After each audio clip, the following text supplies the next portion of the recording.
Kevin McCarthy is a liar and a traitor. This is outrageous, and that is really the illness that pervades the Republican leadership right now.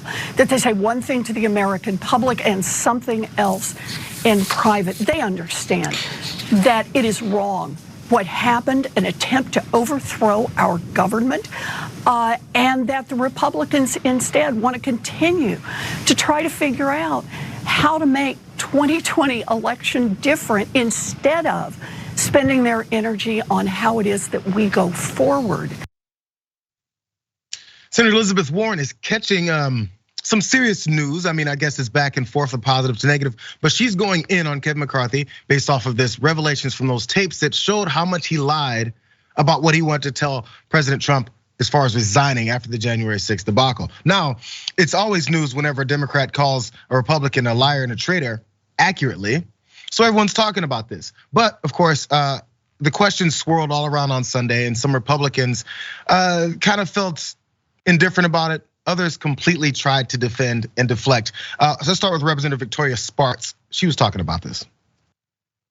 Well, I think, we'll have a lot of politics, and I think an election going to come, and we'll do all these different debates. But I'll be honest with you, Dana, we need to really deal with serious issue right now. We have war in Europe, we have serious situation on the border, and I'll tell you one thing. Our Republican Party is a very diverse party, and we have a diverse opinion, which is good. We don't have a top-down approach, so we have to have debates about issues and ideas. I think it's healthy. One thing that's not a policy debate is the question of telling the truth, and it doesn't seem that he did. Does that bother you? People have different opinions. People change views. That's okay. That's a part of political process, to communicate and have different views and learn about the issues and maybe change sometimes opinions. But I tell you one thing, that I was very surprised. I was in the chamber on January 6th, that after we had breakthrough in the chambers, that it took us almost an hour before Nancy Pelosi stopped the session. That was surprising for me because it posed a lot of risk for the members inside and for also our Capitol Police.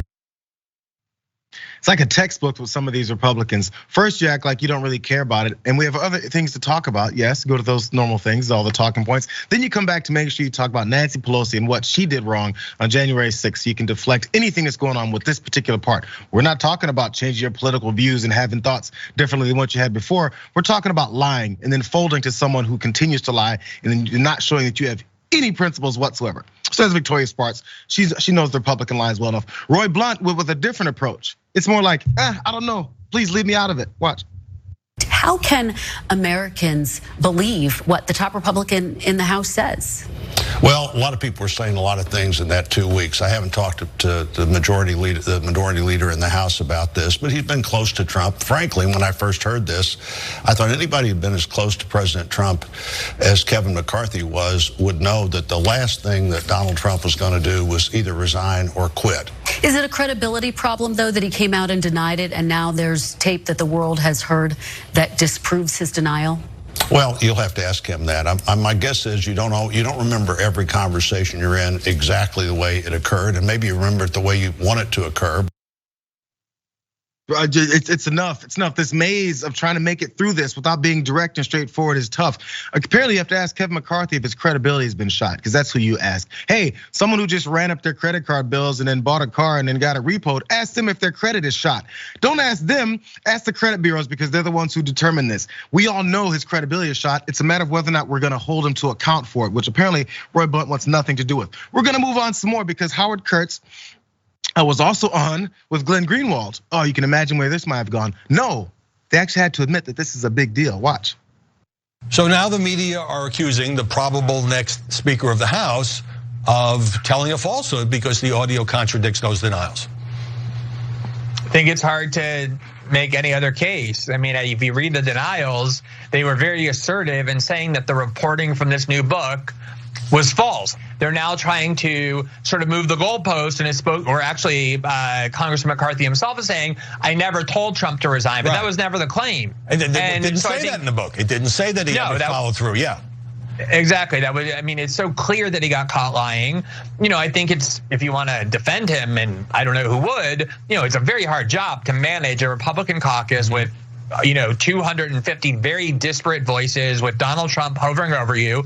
There was a lot of emotion surrounding 1-6, but we should demand from our political leaders the basic obligation not to tell lies to the public, and the fact that he got caught red-handed should be a pretty significant event for him.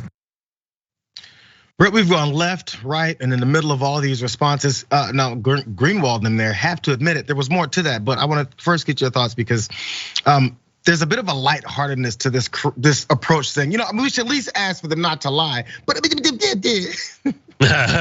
that's all, folks. I'll say this is funny. Sharpie Diesel in the Twitch chat said, "I've officially translated all GOP content into the Peanuts adult talking voice, womp womp womp womp womp, because nothing they say has any merit or value." I love Roy Blunt. That is the most illogical thing I've ever seen from a Vulcan. That dude, if you look at him, his eyebrows are like fully at a downward slope. It is nuts, but he still like babbles nonsense. Like the idea that, so we can see our dear friend Roy. Look at that, Jesus. Oh, wow. It's sinking, everything. There's an X on his face from his like face jowls up and his eyebrows down. X marks the spot for his third eye, which is as blind as his faithful following of Trump. So there was the woman in Ukraine who's a representative who's saying, listen, we don't have top down in Republican Party. What are you talking about? Man. It is all top down. This is the party of generic fascism / authoritarianism. They want to get rid of democracy. They want a top down approach where they wanted the vice president to decertify the votes of the people. That's the down bottom up. The people vote, it goes to the states, then it makes its way to the Capitol. They want the people at the top of the Capitol to completely destroy the will of the people. That's one thing that's so stupid. Also, their economic model is top down. Trickle down? Are you kidding me? That's like what they say. Make all the really strong people strong. This is Reagan. You can't make the weak strong by making the strong weak. That's what he said. But I can say, we're not making you weak. You guys are so strong. Why are you weakening us with like this high tax rate?